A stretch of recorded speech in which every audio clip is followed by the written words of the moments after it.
So are you in the office or are you at home? I'm in the office. Just you or y'all cut back on staff so because of COVID? Some of us are in and some of us are out. All righty. Just make sure I see it. Hey, everybody. We're just checking in and make sure that this live is going, and it is. Awesome. I am going to go to our Sister Reach page and forward this to my page so that folks who follow me can also join in, and then we're going to get started. See, I don't know how to do that You're to fine. make it on my page. Oh, you can forward it from your, you can go to the Sister Reach page and forward it to your page, Representative Camper. If you like.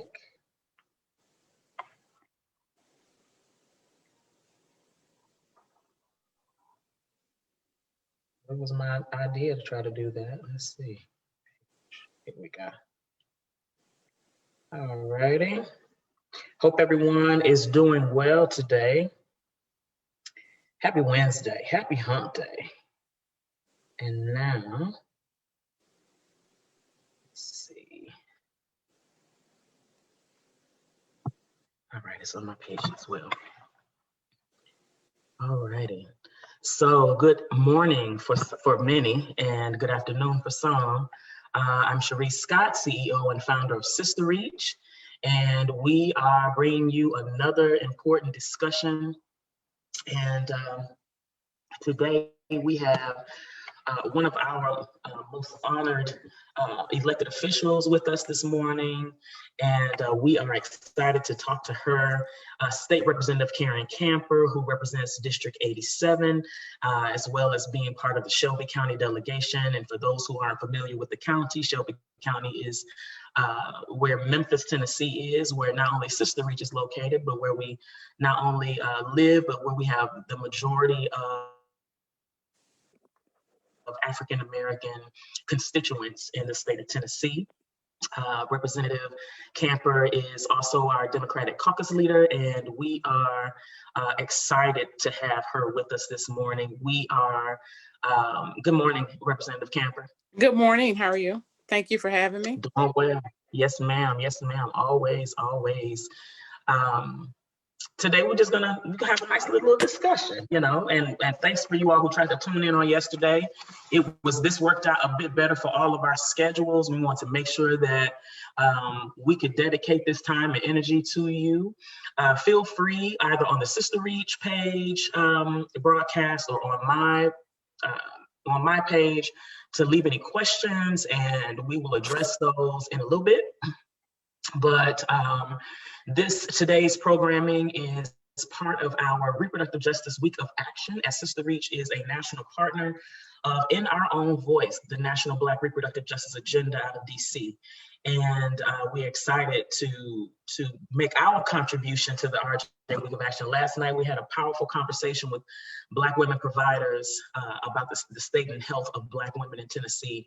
And today, we want to talk about, you know, what it really looks like for us to get to those polls, what polling safety might look like, the importance of Black women showing up at the polls, and not just Black women, but our families, our communities showing up at the polls and making sure that we are present and accounted for. We all had an opportunity to see, many of us, if you didn't get a chance to see the first presidential debate last night, and it was something deep. So we're going to touch on that just a little bit. But before we do, just want to jump right on in, and Representative Camper, tell us about yourself. We are always excited to hear about the work that you've done, but we'd love to get an opportunity for folks who are viewing, who may not have an opportunity, maybe never met you or been on the Hill to speak with you, to just learn a little bit more about who is Representative Karen Camper. So you have the floor. Thank you so much, and greetings, everyone. I appreciate you participating in these very important discussions, being enlightened and educated on things that are important to you, and helping you in your decision making when it comes to participating in our democracy. Mhm. And a little bit more about me. I was born and raised here. Maybe for a few years of my life, I lived in Chicago, but I came back. I didn't know that. Yeah. Oh, yeah. Well, so when I was born here, we Hmm. were living in Douglas at the time. Okay.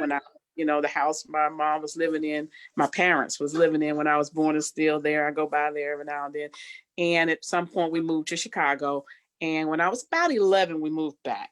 So I Okay. came back, at an early age. So Memphis is really imprinted and embedded in my soul. But graduated from Southside High School, worked a little bit, then went off to University of Tennessee in Knoxville, majoring in computer science at the time because I was like, that's the future. And sure enough, it is the future. And but I eventually left UT and went off to the Army, and my background in computers helped to secure me a position in military intelligence. And so I served for 21 years as a military intelligence officer. And during that time, you get to see the world, you get to learn more about different cultures, you get a fuller understanding of how other democracy or non-democracies work. And so, I came back home, and well, while I was in the military, one of the things that I used to be involved with was relationship with the communities that we served. So we started an organization in Germany, and we started another organization when I was back and forth in Maryland, where I spent most of my career, uh, educating people on Black history. So we'd have all of these Black history events all year long, going into school, educating people on Black history, students and things like that. So when I came home, I said, well, I want to be involved with working with young people again, start my own business. And so I started the Humble Hearts Foundation with, I'm sure you know this gentleman, Mike Williams with the Memphis Police Mhm. Association, and Jimmy Williams over at Silver Star News. We started an Right. organization called the Humble Hearts Foundation, where we were reaching out to young people to teach and educate them about the business behind the entertainment business. And I love that program. Mm. We graduated several kids. They learned everything from A to Z about the business, so whatever aspect of it they wanted to be involved in, that's what they did. Well, in 2006, when I was busy doing that as executive director for that organization, I went to the polls to vote for, well, at the time I had been working in a particular campaign, Harold Ford Jr.'s campaign. Mhm. And I was actually excited to go vote. And it hit me that all the work I had been doing in my community, I was on our homeowners association board. I knew I needed to run for office. It just hit me. And so I Mhm. decided to run for city council. I lost. I thought I was going to win, but I lost. But God is good. And eventually I was appointed to this position at the state house when Representative Gary Rowe passed. And when he passed, there was came a vacancy. I went for the vacancy, and I've been serving ever since. So that's kind of how, a little bit more about me and how I got, involved here at the state level. Now I was doing a lot of groundwork, community work, and all of that, but I just cut it short so we can What keep an going. interesting story. I had no idea you used to live in Chicago. What side of Chicago? Do you remember? We actually lived on the south side. I grew up in Of course, the best side. the best side. That's the We best side. when we Although first folks on the moved. west side would say it was the west side, but I'm gonna say Well, south. and you are right. Now I got cousins and relatives on the west side now. The west side of Chicago is Memphis. So let's be clear. It's just Yeah, like yeah. I Memphis. grew up in the Robert Taylor homes primarily too, Okay, or over in okay, that yeah. area in Yeah. south side of Chicago. Mhm. Wow, wow. Well, you Yeah. definitely had some a beautiful career before you became our state rep. That's amazing. Military Mhm. intelligence. That's awesome. Education, and Mike Williams had mentioned once upon a time, some years ago, that he was in the entertainment business once upon a time. Mhm. Who Mhm. knew? Okay, it's a small Yeah. world. Um, which also we are aligned in our personal lives and more ways than you realize, which is really kind of awesome with my own entertainment work and Yeah. artistry and things like that. So that's Ah, very cool. All right, you learn things every day. So, let so me add, I know, I did, ma'am. but let me just add one more thing Yeah. that I did in my career that helps me in the legislature. I Okay. was I was a substitute teacher for Mm, 7 years, and wow. I subbed from kindergarten all the way through 12th grade. And I mean, I worked with resource, special needs, gifted at every level, pre-K. And so, and I loved it. I mean, I just absolutely loved teaching.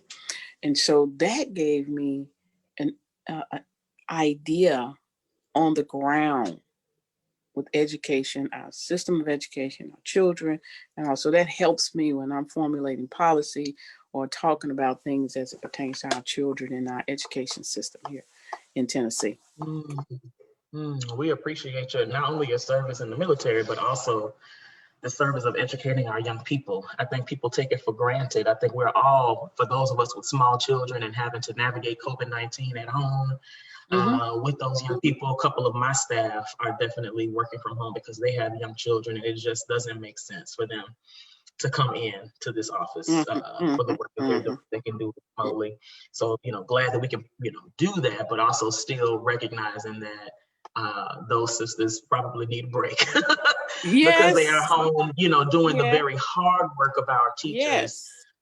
So Yes. shout out to all of our educators nationwide who are Yeah. ensuring that our young people get the education and information that they need. Absolutely. And our amazing parents who are sticking in there. Oh man. Now Yeah. you see why the baby gets a N in conduct, because that joker can't sit still. But yeah, okay. So that gives us, I think, a good understanding of this kind of backdrop of who you are, right? And where you come from, the things that are important to you, the things that have helped to shape your political career, and the things that you have addressed and are working on in the Tennessee legislature. And so I know that you've been engaged this season in working with a group called Black Women United. I would love to Yeah. learn more about that work and what that's about, and potentially, how can we be a part of it if possible, and all of Yeah. Yeah. So Black Women United was created out of need, want, and desire to reach Black women to be participants in this electoral process, that. right? Okay. So it's made up of about, at this point, maybe about 400 organizations, nonprofits, agency, businesses, individuals who either in leadership or lead a Black organization. I was invited in because I am the president of the National Organization of Black Elected Legislative Women. So all of the Black women legislators at the state level across the country, Nobel is the short name for it. I'm the president of that organization. And so I was invited in to participate. And then there are other in the ACP, other organizations that if it's a woman-led organization, Mhm. or a woman is in leadership in some of those organizations, they are part of this group. And so what we're doing is we're trying to educate people on, and I guess our hashtag is a hashtag win with women.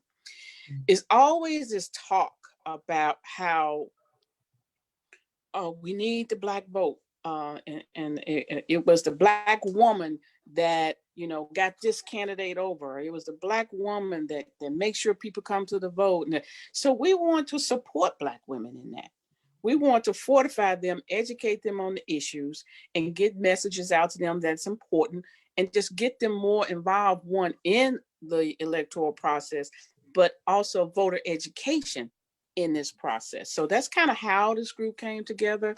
And the founders or the originators of the group that thought this was something we needed to do and pulling all the women together are people that many of us know, Donna Brazile, Mm. Leah Daughtry, Mignon Moore, Joteka, and others at that level who have come together to say this is important.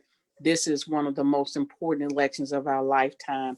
There's no time one to sit on the sidelines and not know anything when we all have this knowledge, this experience that we can pull together to educate and push out to people. So that's kind of, what the little background on the organization and what it's doing.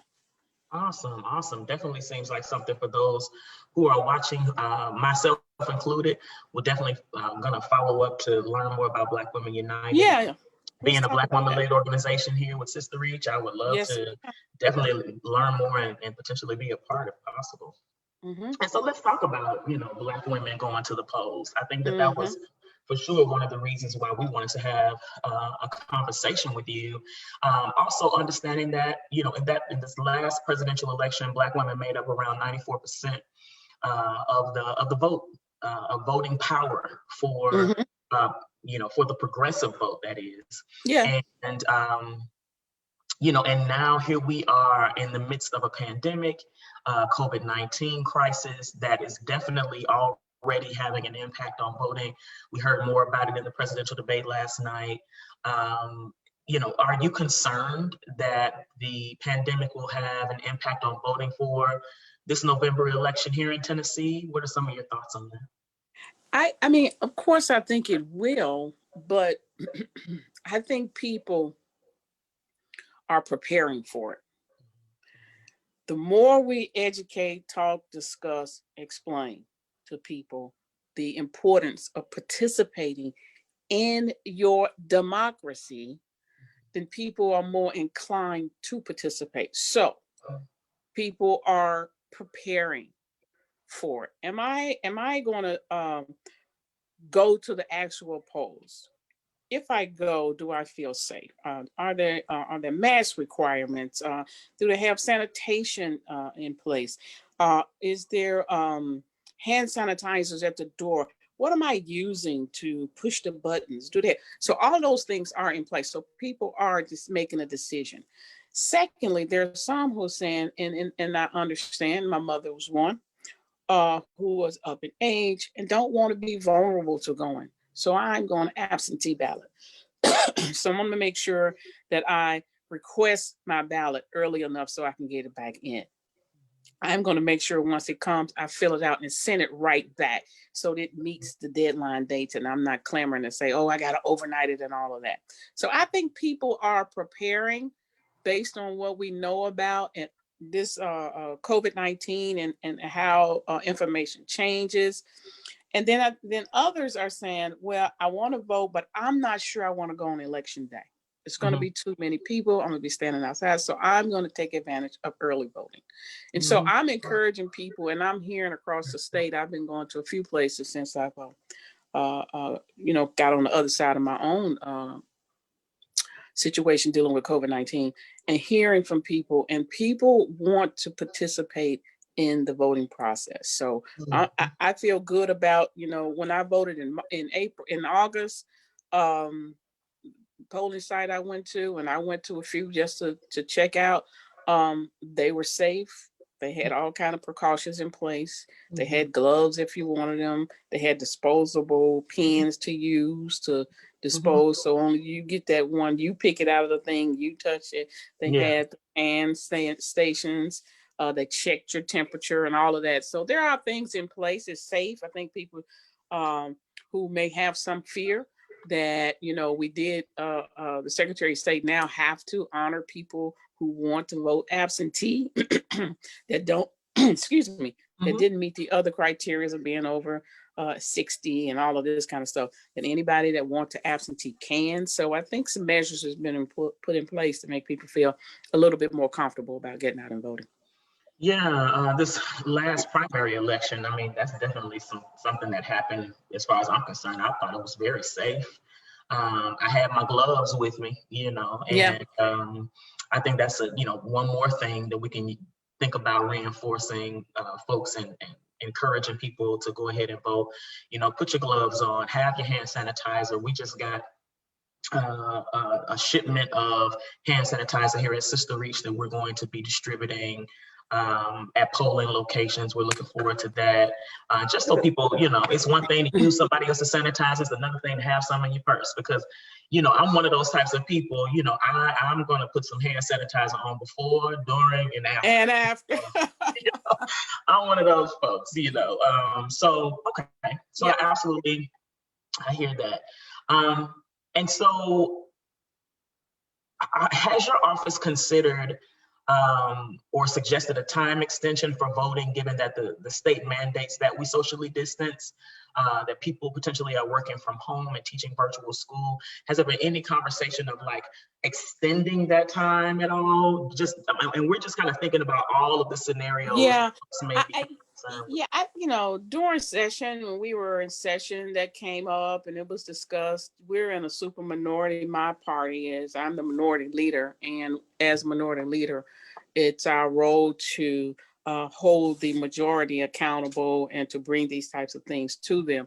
And so we expressed it, you try to get them to make changes in policy without legislation, but they felt that with the early voting period and the length of time people have to early vote, that it wasn't necessary to extend the hours on election day, because you have all of this time lead up to it to actually get out and vote. And so that's why we've been encouraging people to early vote. Just go out. It's not long lines. You can generally get in and out fairly quick. You don't have to vote in your particular precinct. You can go to any early voting location, going to work, not going to work, near your house or whatever. It's easier. You don't have to worry about them saying, oh, you're not at your precinct, so you got to go over here, and then you get discouraged and won't vote. So we talked about it, but it's not a policy that was put in place. Okay. And then what about, I think one of the things that we're hearing on the ground are folks who are just concerned about what mailing their ballot in is going to really look like. And I watched Vice President Biden last night, just try to re-encourage people that voting by mail is safe, is effective, and, is available. Right. But given that a number of other states have suggested voting by mail, how do you or your office plan on you gaining the public's trust? Because I think that that's still a very real situation to show that their votes matter and are going to be counted, especially those who are going to be mailing those ballots in. Well, first off, absentee voting has been a part of our system for years. When I served in the military, I absentee vote. I mean, and there was no problem. The vote was counted. There is no problem with absentee voting. I think there's a lot of rhetoric around it to put this doubt or fear in people's mind around it, to include, is it going to get there in time? And it's going to take, that's rhetoric. It's safe. It's we have about 8 states who just part of their system in over time modernizing have complete absentee ballot. Mail-in voting. And this is something our caucus have been fighting for. We had legislation to try to allow Tennessee to just be a mail-in vote. It's secure. So I think a lot of it is rhetoric. And I think we need to get beyond the rhetoric and look at what history has demonstrated to us as it pertains to absentee voting. It's been safe. It's been very reliable with the postal system. And that's one entity we know we can trust in this country. It's an offense to tamper with mail or to touch people's mailbox even. So I think it's just a lot of rhetoric, and we need to move beyond the rhetoric and do what we know instinctively in our inner self that God speaks to you through, and not get caught up in the rhetoric. And if you want to absentee vote, it's secure, it's not a problem, and you should do it if that's what you want to do. Like I said, I did it for 21 years in the military, and the military people are doing it right now. Now. College students are doing it right now.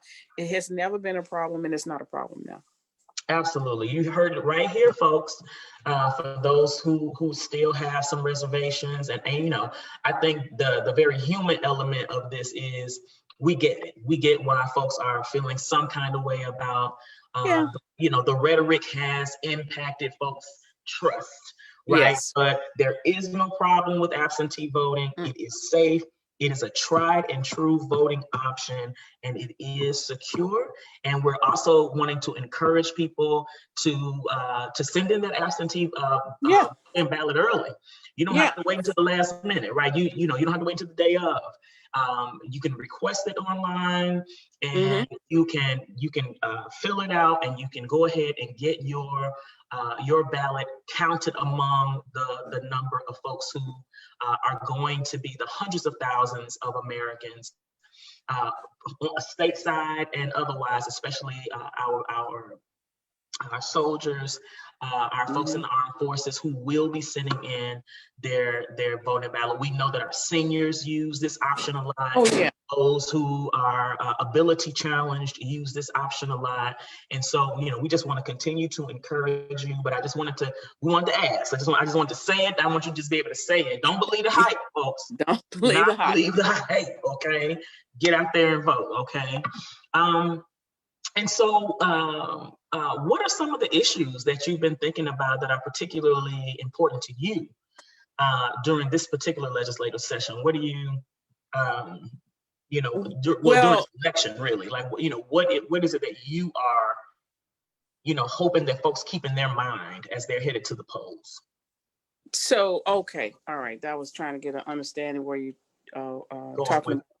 about what I'm going. No, I'm like, no, like maybe this is a time where we are preparing our legislative agenda for when we go back in November and hearing from people and things Mhm. like that. So I don't know if in Well, we January can when go we go there. back, Let's go there. How about that? Let's or start there, and then we'll go to the other piece. So, what are or some important pieces or for you? well, something that's very important to me that I've worked on and I plan to elevate, I guess, if you will, with all of this conversation around Black Lives Matter.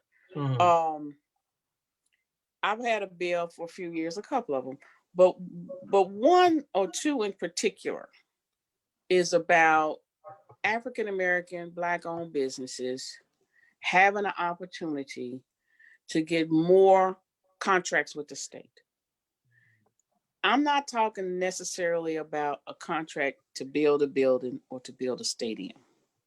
I'm talking about contracts for professional services. Yeah. There are tons of CPAs that can do auditing on behalf of the state that don't get access.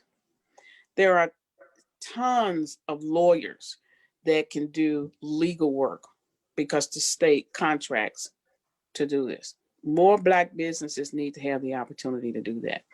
There are Black brokers who could manage pension funds. Yeah. Just, Yeah. that's a slight piece of it. Yeah. And what that does is it, one, give equitable access to taxpayers who are paying my tax dollars, they're yours. Every time I go buy something, I'm paying. Every time I get some gas, I'm paying. So every time I'm participating in our economy, those are my dollars. So Absolutely. why does the state not on an equitable basis do business and contracting with African Americans or Blacks in this state? I want to Mhm. elevate that so that we can do more of that. Uh, I want to create a program similarly to most people are familiar with the 8A program at the federal level, Mhm. where minorities get a chance to get contracts and do all of this kind of stuff. I want to create something similar here at the state level Mhm. and make sure that we are getting access to just if you look at all of the work that's going on with infrastructure, Mhm. Mhm. expand. You're talking about expand. Landscaping. It's a need for that, and I'm not seeing enough Yeah, yeah, pretty Memphis. It's a right, lot of overgrown grass and things exactly. happening there. Yeah. Yeah. And just Yeah. think about we're talking about expanding broadband to all of the rural areas. Mhm. There are tons of businesses that can do that.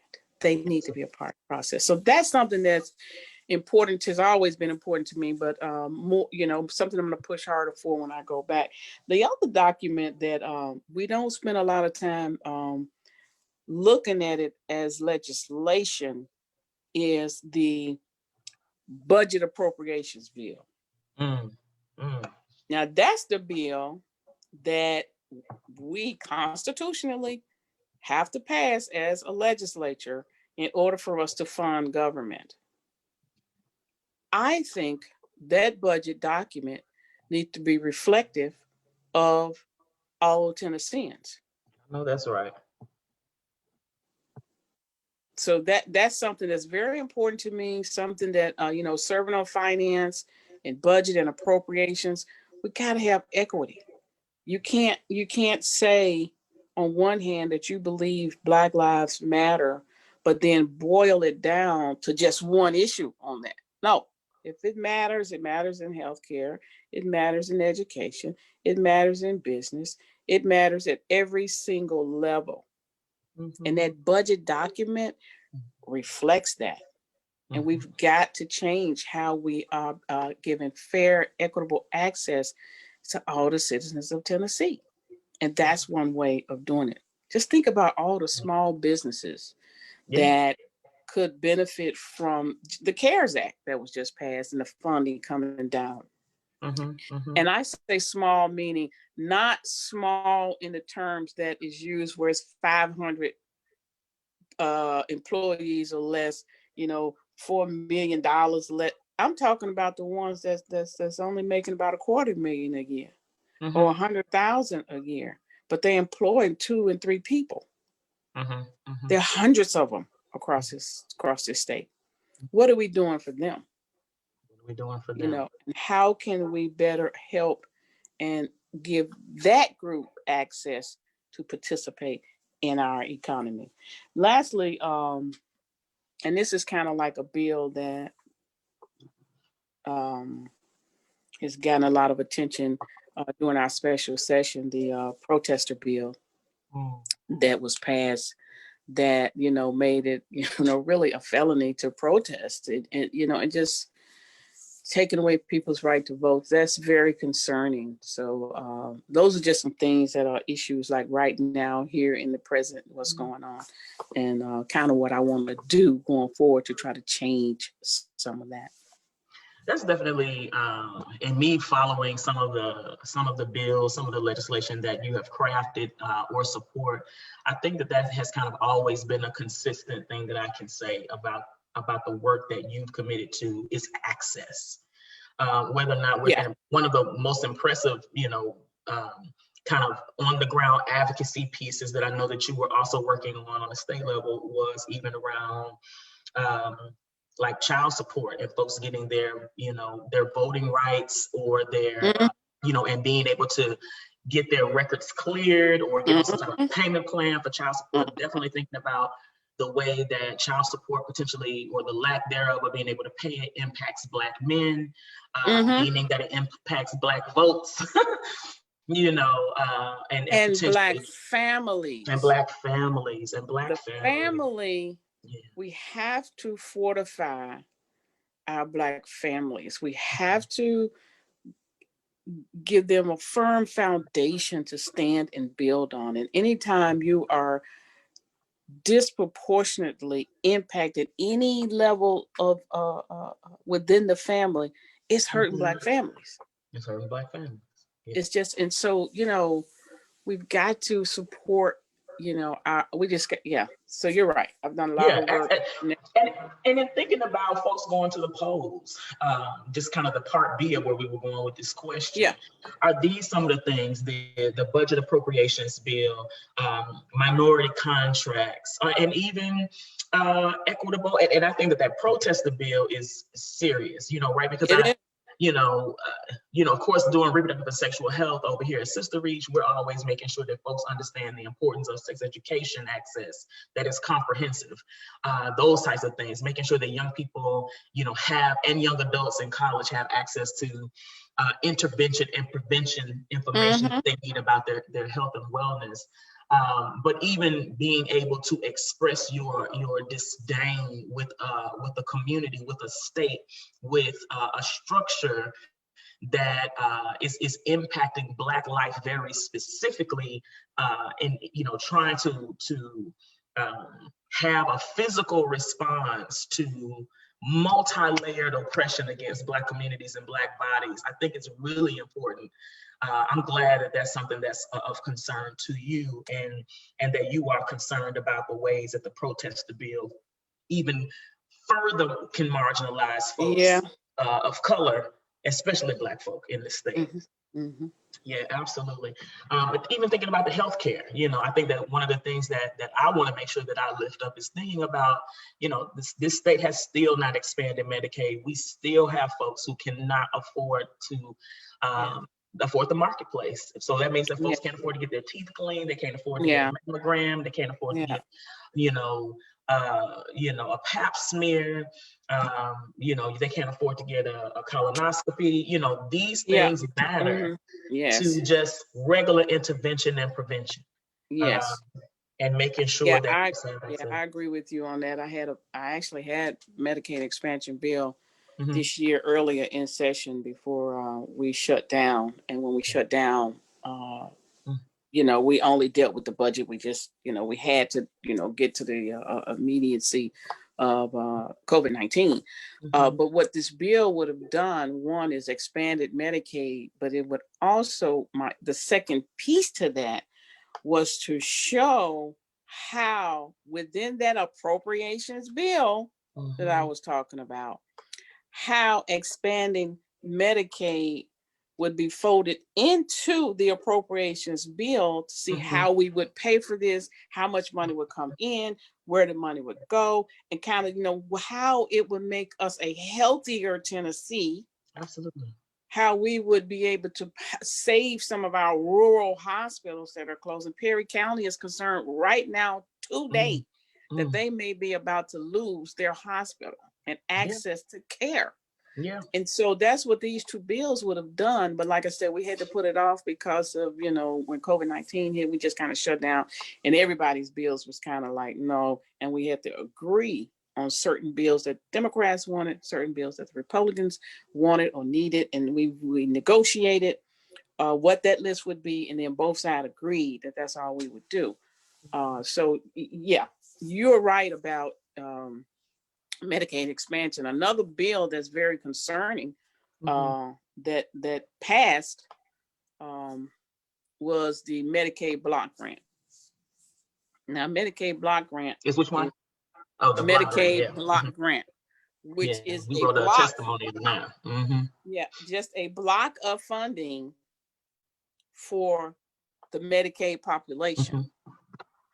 Notwithstanding, if you like now, the situation we in right now, if we had Medicaid block grant and we were given X amount of dollars, just say we were given 50 million, that's a small number for what we really need. But let's say we were given 50 million to service that group.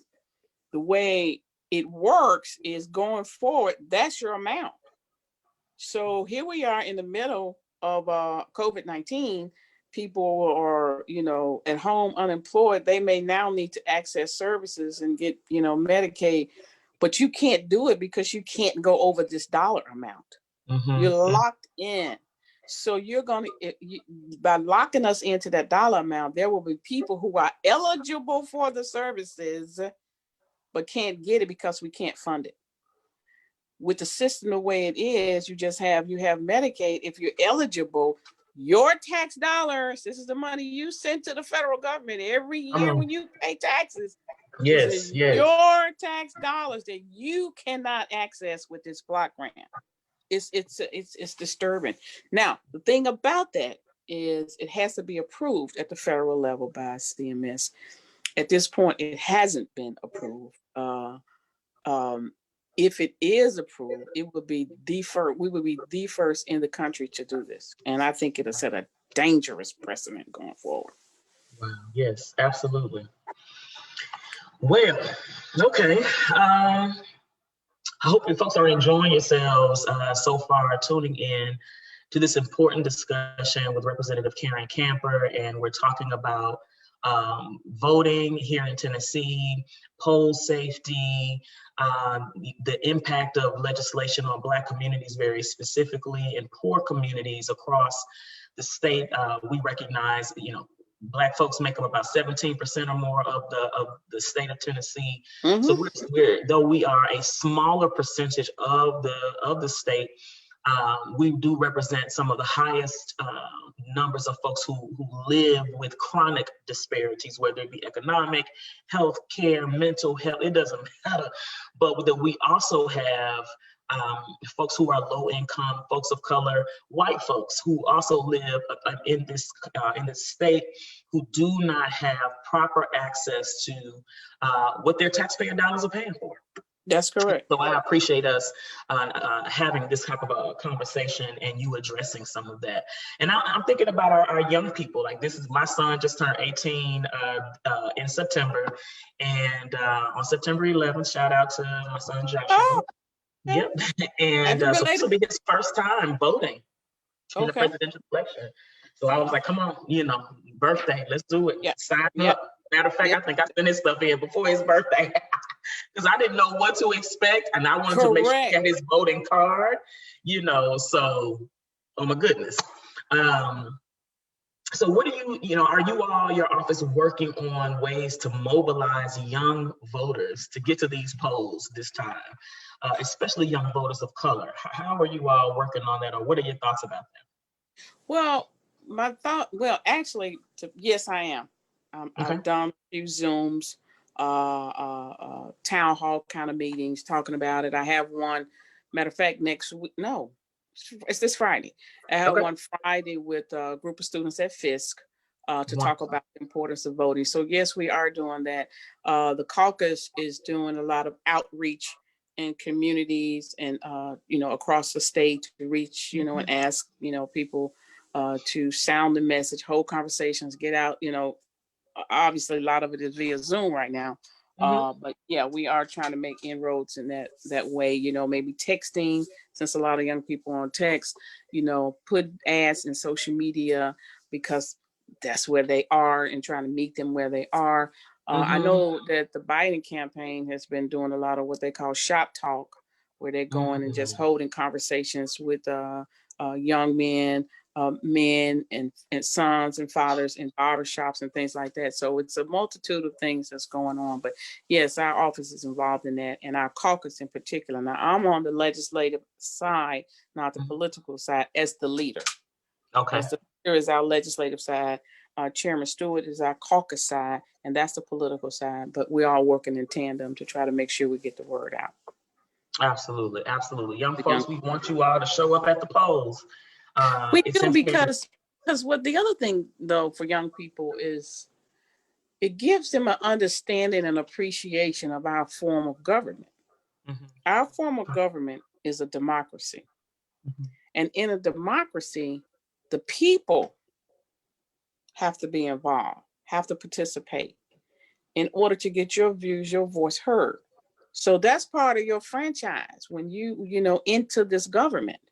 And so you need to think about what role you want to play in shaping and forming your own very government that dictates how your life is, the funding that come to you, the roads, any law that is passed, you have to abide by in this democracy. So why wouldn't you want to participate in your democracy, your form of government, to make sure your voice is actually heard? So that's the reason I think, you hear some younger people, and not just younger people in general, where my voice don't count. My voice don't count, and my vote don't count. Just think about that for a moment. If 1,000 people said their voice don't count,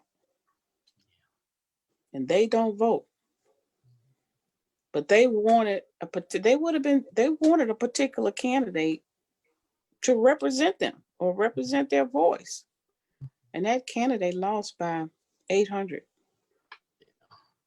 votes.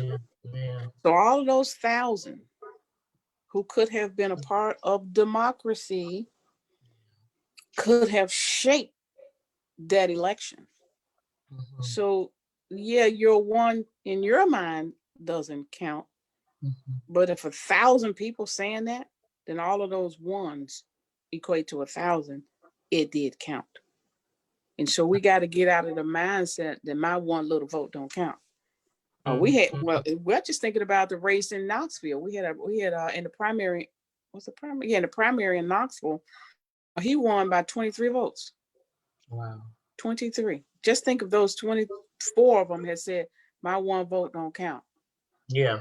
That Yeah. gentleman would have lost, but Game that would have changer. been the Yeah. guy, game changer. Mm-hmm, mm-hmm. Yeah. And I know that, voter mistrust, voter discouragement is real, right? It Uh, is.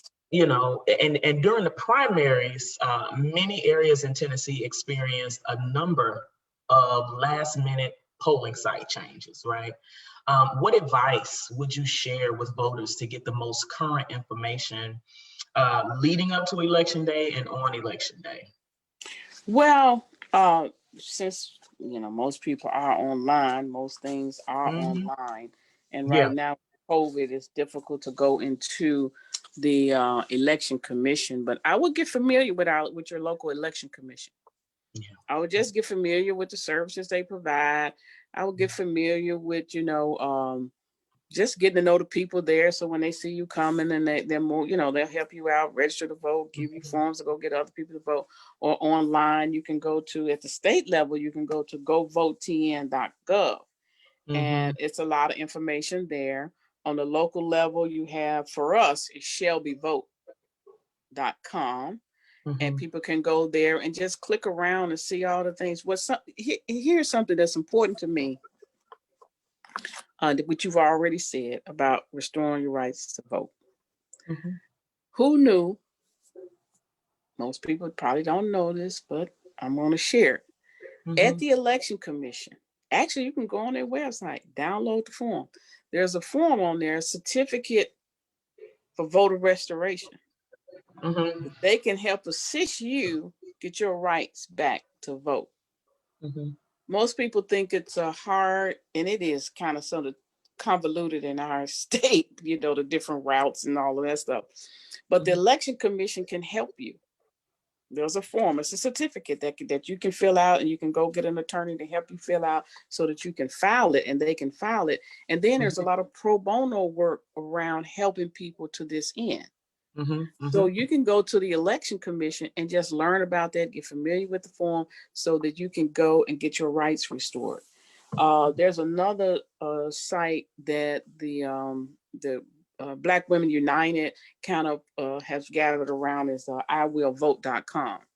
And Mm-hmm. on iwillvote.com, it helps you, know what's particular in your state. What are the timelines in your state? When should, everything around. You can put your state in, and it'll tell you about your state, how much time you have to, if you need to register, what's the last date, and all this kind of stuff. So there are resources out there that people need to tap into, but you can go to our Secretary of State, go to elections, and it's a lot of data on there that can help.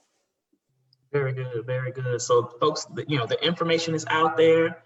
I know that several organizations are trying to work with residents in the areas in which their organizations are Yeah, located yeah, to make it easier for folks to get to the polls, providing rides.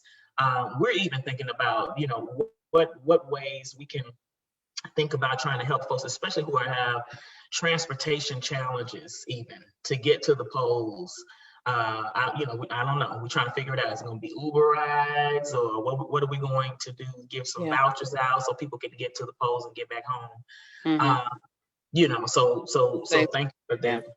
Mm-hmm. Yeah. I've done So that before for some of my older constituents who really want to vote, didn't have a ride. I mean, I just yeah, order an Uber or Lyft to go and pick them up and yeah, and and just take them. you In so know. many ways, I feel like we can, together we can figure out the best ways to support our folks to get to these polls. Again, this has been a wonderful conversation. Thank you so much as we are Oh, yeah. rounding it out. And for those who have chimed in, I just was looking at both my Sister Reach and my Cherisse Scott Facebook pages to see if we had any questions, and no questions, but a whole lot of amens. Well, praise the a Lord. whole lot of amens, Representative, Right. about what you've shared today. Is there any last thoughts that you would like to leave with our viewers, with constituents, with Black women who are looking on and are, who may have concern and might be a little shy about what they want to ask, but very specifically around, voter engagement, getting out here early, getting to the polls, and lifting our voices with our vote? Yes, thank you once again for having not only invited me to be a Yes, ma'am. part of it, but really for having this conversation, because that's Mhm, part of it. Voter There's a lot of energy around voter registration, and it should be. But we also have to do voter education right. and That's right. continue to educate people on the process, why it's important, the people you're electing, how they are deciding things that's going to impact your life every day. Every And day. so that is why I love these kind of conversations, because now people are getting the more enlightened and get more engaged in their civic participation in Mhm. shaping and forming this country toward that more perfect union that we hear people talk about. Absolutely. So in a democracy, it's a participatory form of government. And why would you not choose to be a part of it? To be a part of making it the type of government, the people to respond to you, for your family's sake. Mhm, mhm. And so I'm going to encourage people to keep learning, educating, and I'm happy to do it, when people invite me to do it, but do a lot of educating yourself Mhm. and letting your voice be heard. Now, let me just say this for Black women. We have heard, particularly over the last few election cycles, how uh, it was the Black woman that Mm, got him across the line. mm, It was the mm. Black woman that come out, 99% of the time, and they drag everybody along. And Hmm. so Black women reasonably expect that if we're going to put all this on our shoulder to do, because that's who we are, Come on. then what's the return on investment for me? Come on, See, Representative. that's where I know the mindset is. That's why this Black Women United group is so important, Mhm, because we're going to say to whichever administration,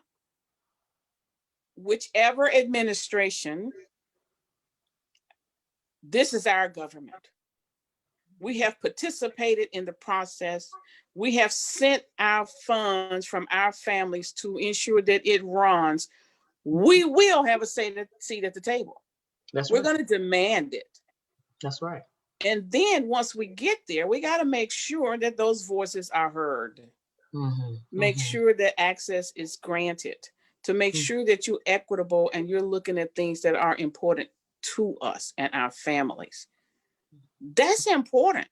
And I That's know Black women are thinking that way. mhm, mhm. Okay, you I'm want me to thinking that vote? way. I Oh, am. you got okay, I voted. I got Yeah, you in. Now what? It yeah, doesn't stop there. And they're right. yeah. It doesn't stop there. So Mhm. we have to hold our elected officials, including me, Yeah, accountable yeah. to this stuff. And Mhm. that's what I want to be. But I want to be held account to the things that I know are important, and that you're saying you need this, you want this for your family, That's right. That's right. for your business, Mhm, for mhm, this country, mhm, for our mhm. state. Come on. Yeah. So I'm encouraging you to participate. And I'm just going to say this. A lot of the work that I did with the ex-offenders and trying to get them, their rights restored, trying to get them jobs, trying to craft policies to help them get fully employed and stuff like that. People would say, well, they can't vote. That's not the point. It's not the point that their voting rights has been taken away from them and they can't vote for you. Why are you doing all? They're citizens in this country. As citizens in this country, And their every humanity time, matters. and every time they spend $1 in a capitalistic society, taxes are being taken. You are paying. So why shouldn't I participate? Why shouldn't I have the benefits of my own tax dollars? That's right. And so I'm just encouraging everybody. I get a little passionate sometimes about some of this stuff. Go ahead. I love it. But I'm just going to encourage everybody to participate in your form of government. Get out and vote for people that represent the things that you want to be represented, that represent your voice, that have your views in mind when they're making their decision, when they're casting their vote. Yeah. Get out. Vote for them. Encourage them. Call on them. Ask them to come and talk to you. A lot of people are not even asked to come. They'll come. They'll listen. And show up at your county meetings, at your city's meetings, at your city council, county commission, state level meetings. You guys do a great job of that. Thank you. Keep doing it. Stay involved. Continue to educate yourself on the, you registered now, you voted now. Stay engaged. Stay engaged. And we're going to continue to fight for you. So I'm looking forward to meeting everybody in early voting. Come on out to the polls. Come early. If you're going to absentee, send it on in. Get your vote already in so that they can start preparing for the number of ballots that they're going to have to process. It'll be a lot. So if we go on and send them in, then they can make sure they have the staffing in place. That we need to hire 5 more people because we're going to have this amount of ballots. They can better plan to service us. Absolutely. This has been a wonderful conversation. I really appreciate it. And folks, you have heard it here from our great representative, Karen Camper, who took the time to share with us and talk to us and educate us, encourage us. I appreciate the encouragement, and hopefully you've heard something that will impact you, will encourage you, will motivate you not only to go to the polls, but to take somebody with you to the polls, and to participate in this process as Americans so that we can be a part of the change that we want to see, so that we not only can be to have a seat at the table, so that we can create tables. I'm big on create the table. Yes, Lord. Folks don't want to give you a seat, create your own table. You ain't got to bring no chairs, just do your own. Sometimes you need your own table, right? And definitely the way the Black women have shown up and showed out as far as running for office and getting elected here in Tennessee has been encouraging and inspiring. Shout out to Marquita Bradshaw and her fight for the U.S. Senate seat. We another Black woman who is invested in her community, who's trying, and she won't win if we don't vote. and so, you are right about that. We've got to vote, and I'm saying that as a constituent. Of course, let me make my little disclaimer that Sister Reach is a 501c3 nonprofit, and we can't necessarily pick and choose who we want to support as an organization. That's but right. as a taxpayer in the state of Tennessee, Cherisse Scott is asking you all to definitely get out here and be a part of this process and vote your values, right? And not just 1 or 2 values, not on 1 or 2 hot points that you feel like I gotta vote on this, because I'm talking about the broader picture, the bigger picture, right? That candidate may necessarily be on the same side of the aisle with you and your values on 1 or 2 topics, but there's 10 more that they don't necessarily represent you and what you believe and how you roll. We want to make sure that we are holding our elected officials accountable and staying engaged in the process. And we thank you, Representative Camper. You have a wonderful day. Continue to stay safe out here. Continue to do the amazing work that you're doing. And we appreciate you, and you have a beautiful day. Thank you. Can I just say one more thing? Yes, ma'am. If anybody want to reach me. Yes, please. Yes. Yeah, let me give them my information. Thank you. So if you need to reach me in my office in Nashville, it's 741-1898. If you want to reach me via email, there is rep.karen.camper. That's rep.karen.camper at tn.gov. Or you can reach me on Facebook, Instagram, and Twitter, being fit, at Karen D. Camper. All right. Yeah. All right, folks, y'all heard that. So reach out to your representatives. I think many times our representatives just are not hearing enough from us. And when I say us, I mean Black folks. They're not hearing enough from us, folks. We got to reach out in record number. We've got to let them know how we feel about the bills that they are supporting and voting on, the things that are important to us in our communities. And we will continue to offer this level of education because I recognize that there is a disparity in what people understand this political process to look like. Didn't understand that the Electoral College was a thing until it was impacting us, those types of things. So we'll continue to make sure that we offer this type of programming and opportunities to learn. And we thank you. Y'all have a wonderful day. Happy Wednesday again. Early vote. You still got a few days to register and get on out here. Early voting starts October the 14th. October 14th is early voting. So we definitely want to make sure that folks are at those polls voting. That's my favorite time to vote because I don't do the lines. I can't do the lines. So I'd rather be there early. So thank you. And y'all have a wonderful day. And support Sister Reach, sisterreach.org, sisterreach.org. And we'll continue to do the work that is important to you. Have a great day. You too. Bye-bye.